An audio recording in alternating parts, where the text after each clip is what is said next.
दोस्तों अभी हाल ही में पंजाब और हरियाणा हाईकोर्ट ने तलाक के मामले में दोस्तों एक अहम टिप्पणी करी है दोस्तों। और कोर्ट ने ये कहा है कि शादी के मामलों में पत्नियां क्या करती हैं, अक्सर पतियों को फंसाने का फायदा उठाती हैं दोस्तों, और झूठे केसेस में फंसा देती है और उनसे पैसा ऐंठने की कोशिश करी जाती है, चाहे अपील किसी के द्वारा ही क्यों ना की गई हो। दोस्तों अभी रिसेंट में भी हुआ था कि पति ने तलाक का मुकदमा डाला, उधर पत्नी ने झूठे मुकदमे दायर कर दिए, उस पर ब्रीफ वीडियो बनाया, जाकर आप देख लीजिएगा दोस्तों। हाईकोर्ट का उसमें बड़ा आदेश पति पक्ष में आया था।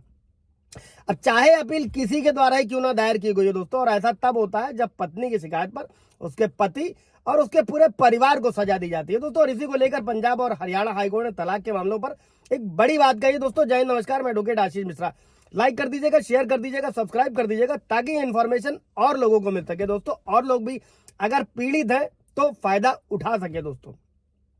अभी दोस्तों कोर्ट ने कहा है कि वैवाहिक मामलों में पति को सजा दिलाने के बाद भी पत्नी उनसे गुजारा भत्ता मांगती है, जो बड़ा ही दुर्भाग्यपूर्ण है। दरअसल हाईकोर्ट ने यह बात एक पति के अपनी पत्नी के खिलाफ जो है तलाक याचिका फाइल करी गई थी दोस्तों, उसी के दौरान कही। और जस्टिस की बेंच ने यह कहा दोस्तों कि शादी के मामलों में ऐसा देखा गया है कि पत्नियां अक्सर अपने पतियों का फायदा उठाती हैं और उनसे पैसा वसूलने की कोशिश करती हैं, चाहे अपील किसी के भी द्वारा दायर क्यों ना करी गई हो। तो ये तब जब उसकी शिकायत पर पति और उसके परिवार को दोषी ठहरा दिया जाता है दोस्तों। मेरे भी कई सारे व्यूअर सवाल करते हैं, उनके मन में ये पीड़ा है, समझा जा सकता है कि ग्राउंड लेवल पर कुछ नहीं हो रहा है।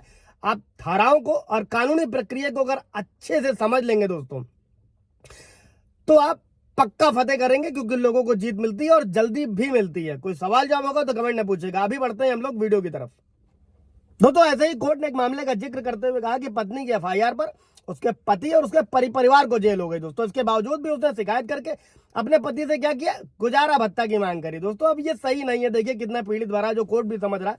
और कोर्ट ने कहा कि अब समय आ गया है कि समाज में इस तरह की मांग पर रोक लगाई जानी चाहिए और निचली अदालतों को भी इस तरह के मामलों में सभी पहलुओं पर ध्यान देना चाहिए दोस्तों। इसलिए होता क्या है, जब लोग पूछते हैं, जैसे मान लीजिए 498 कोई दहेज है, कोई झूठा मुकदमा है, आप डिस्चार्ज फाइल कर सकते हैं, लेकिन ट्रायल कोर्ट्स में उतनी सुनवाई नहीं होती। इसीलिए बार बार आप लोगों को मैं सलाह देता हूं कि आप हाईकोर्ट आ सकते हैं और सबूत है तो उसे क्वैश करा सकते हैं दोस्तों।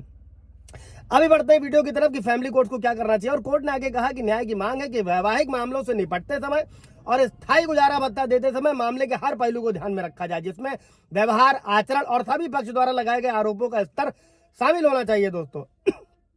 दरअसल होता क्या है दोस्तों, एक फैमिली कोर्ट के आदेश के खिलाफ अपील पर सुनवाई कर रही थी, और जिसने हिंदू विवाह अधिनियम की धारा 13 के 1 के सबसेक्शन ए के तहत क्रूरता के आधार पर पति की तलाक की याचिका खारिज कर दी थी दोस्तों। मामला क्या था उसको भी समझिएगा कि पूरा मामला ये है दोस्तों कि डिस्ट्रिक्ट लेवल कोर्ट के एक जज ने अपनी पत्नी पर क्रूरता का आरोप लगाया, और पत्नी ने इसकी शिकायत पंजाब और हरियाणा हाईकोर्ट में करी दोस्तों, और एक शिकायत दर्ज कराई, और जिसमें यह आरोप लगाया कि पति ने परेशान करने के लिए अपने आपराधिक पद का दुरुपयोग आधिकारिक पद का दुरुपयोग किया है दोस्तों। हालांकि फैमिली कोर्ट ने भी इस तर्क को ये कहते हुए खारिज कर दिया कि शिकायत तलाक की याचिका दायर करने के बाद करेगी, और फैमिली कोर्ट ने भी यही कहा कि पति अपनी पत्नी द्वारा क्रूरता को साबित करने के लिए विफल रहा और वास्तव में उसने उस पर क्रूरता करी थी दोस्तों। और कोर्ट ने दोनों पक्षों की दलील सुनने, रिकॉर्डों की जांच करने के बाद अपना फैसला सुनाया।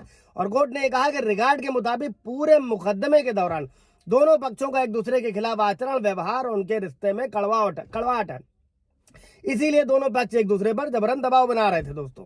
कोई सवाल जवाब होगा तो कमेंट में पूछिएगा। Thank you.